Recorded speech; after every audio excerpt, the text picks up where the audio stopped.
welcome back. My name's Robin, and I am a GDA mom with 5 kids, 3 kids in school at GDA, and 2 little ones still at home with me. Today, we'd love to share with you about little routines and habits that may help on your school at home days and also reap great benefits and rewards later down the road as we train our kids up to become independent, lifelong learners.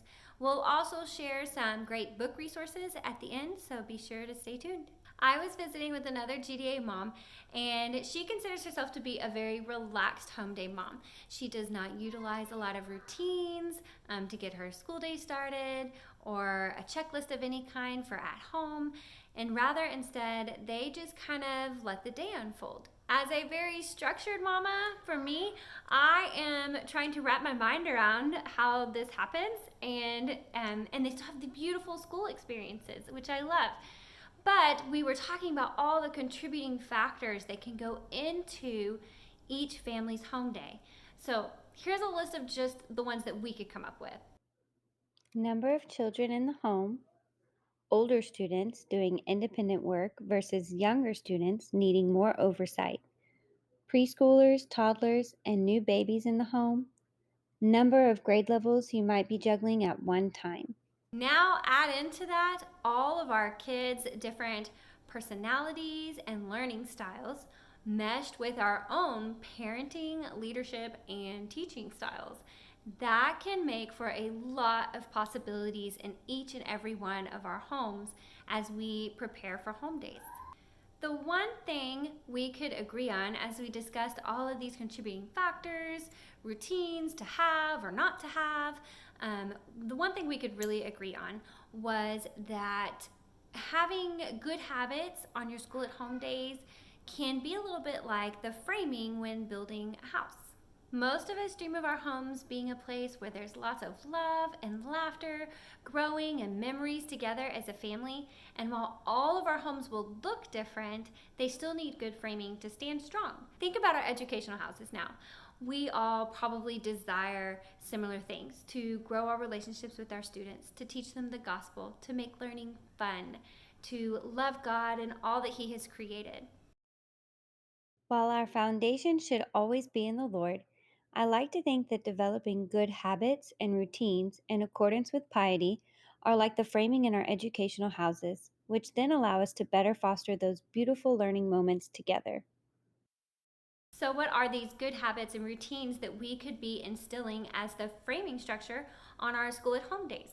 There are a lot of possibilities. We ran through all the contributing factors, and so nobody can really decide that for you. There's going to be a lot of trying on and then taking off and deciding that doesn't fit me and that doesn't fit my family, and that's okay. My number one best advice is to start small.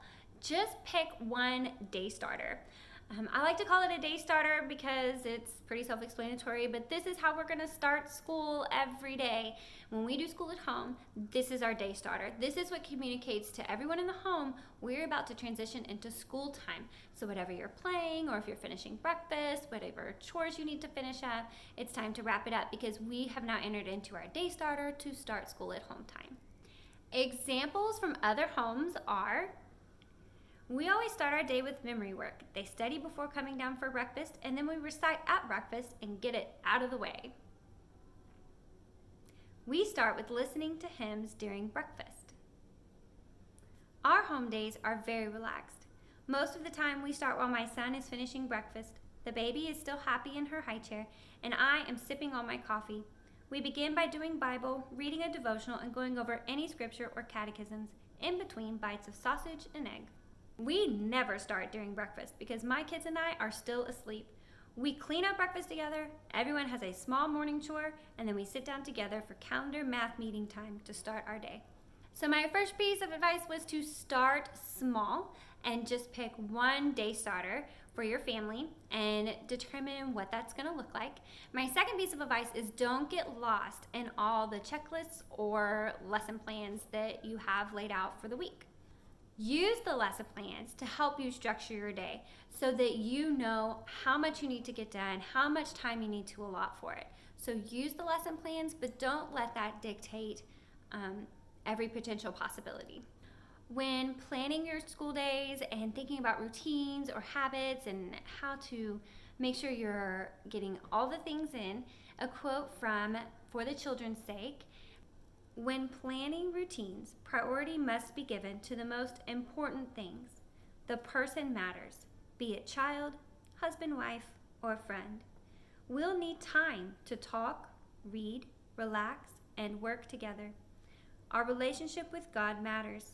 Where is the time to be found for that? I am a part of this creation. Where will I find time to get out and enjoy nature? There is too much work to be done, and I am finite.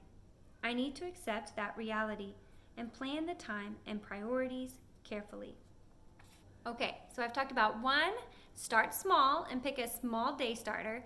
2, don't get lost in all of a big giant checklist of lesson plans. Number 3, I would suggest picking something for yourself. Here's a list of some options and ideas if you're thinking about what you can do the night before just to make the next morning a little bit easier. Set up the coffee maker so your coffee is ready to go in the morning. Read through the lesson plans and determine what order you're going to tackle the day.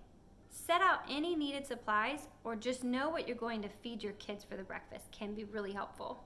Now, let's jump back a little bit and go back to our last video where we talked about Charlotte Mason's quote: an education is an atmosphere, a discipline, a life. Last time we talked about Charlotte Mason saying education is an atmosphere. This time I'd like to dive into what she meant by education is a discipline. In her own words, by education is a discipline, we mean the discipline of habits, formed definitely and thoughtfully, whether habits of mind or body. Physiologists tell us of the adaptation of brain structures to habitual lines of thoughts, i.e. to our habits. Sonia Schaefer from Simply Charlotte Mason says this about her writings: when we think of good habits, we usually think of training our children to make their beds and brush their teeth.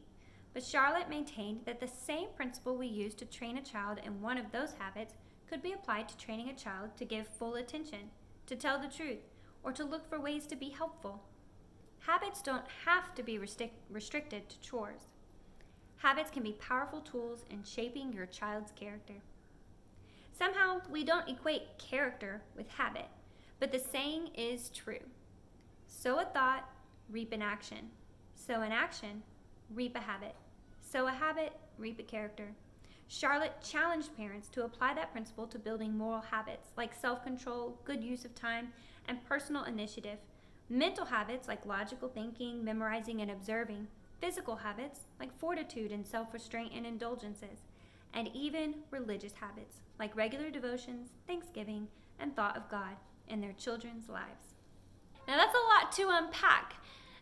When Charlotte Mason says that education is a discipline, she is referring to habit training, but not just habit training of chores. She's also referring to the habit trainings of things like having focused attention. I love the phrase cultivating focused attention. The habit of looking for ways to be helpful just without even being told. All of these things that we want to help mold and form in our children's character. She is also applying this description of education is a discipline. So what does this actually look like then on our school at home days as we're preparing for those? This could be having good posture, sitting correctly at the table or desk, in your chair, on your seat, with your feet under the table. This is a tough one for one of my kiddos, but having good posture at the table. Another one is learning the habit of patience when you as a parent are addressing teaching with a sibling or addressing a younger child, that they have developed the habit of patience, not interrupting, and moving on to the next school item, or just waiting for mom to have a moment. For older students, it could mean teaching them time management and how to manage their schoolwork throughout the day. Working diligently on one assignment versus dawdling. And there's even some tricks you can ask your teachers on how to utilize timers to help teach children that sense of time management and working diligently and having a reward with extra time before starting the next assignment. Another one is cultivating that focused attention, like I mentioned, especially during read-alouds. If you're reading aloud for history or Bible time or literature, having them cultivate that ability to really pay attention to what they're hearing and narrate well back to you. While every family's homeschool days will each have their own style or rhythm, it is important to consider what routines or student expectations and behaviors we can start developing into good habits that will help our home days be more efficient and more enjoyable while we strive to grow the education and character we ultimately want for our children. Without the students internalizing a fundamental respect for God, their teachers, parents, and elders, the entire process of education likewise fails. Before learning can begin, there must be an education in love. All right, y'all. So I just finished reading Teaching from Rest, a homeschooler's guide to unshakable peace. And it was written by Sarah McKenzie. And she has this to say, and I thought it was a great way to wrap up this video and this topic of teaching, developing routines, and habits. Here's what she says. It's easy to forget that teaching is holy work. We forget that building up the intellect, teaching our children to really think, does not happen by the might of human reason, but rather by the grace of God. On an ordinary day, you and I likely have a set of tasks we've scheduled for our kids. But it's more than math, it's more than history. It's the building up of our children's minds and hearts. And we can only do that if we realize that this is how we thank Him for the graces He so lavishly pours out on us. With good habits in place, such as how we start our day, planning our lesson time, our students' behavior and attitudes as they work on school, all of these things allow for more meaningful moments to take place in our homes. Let's get to planting those seeds and building the structure of our school at home days. Please share in the comments below. You are not alone. We are all in this together, and we'd love to hear how it's going in your home. Please share one seed that is maybe your day starter or a new routine or character habit training you are hoping to work on this year. Thanks so much for watching and sticking it out all the way to the end. Here's a list of additional resources if you are interested in further reading on classical education. Hope everyone has a wonderful week. For the Children's Sake by Susan Schaefer McCulley. Home Education by Charlotte Mason.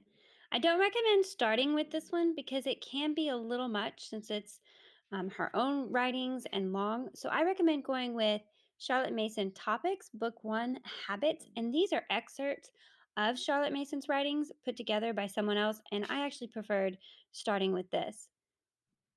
This video was made in collaboration with Devin Anderson, a GDA mom with a degree in marketing and a love for spending time with family and friends.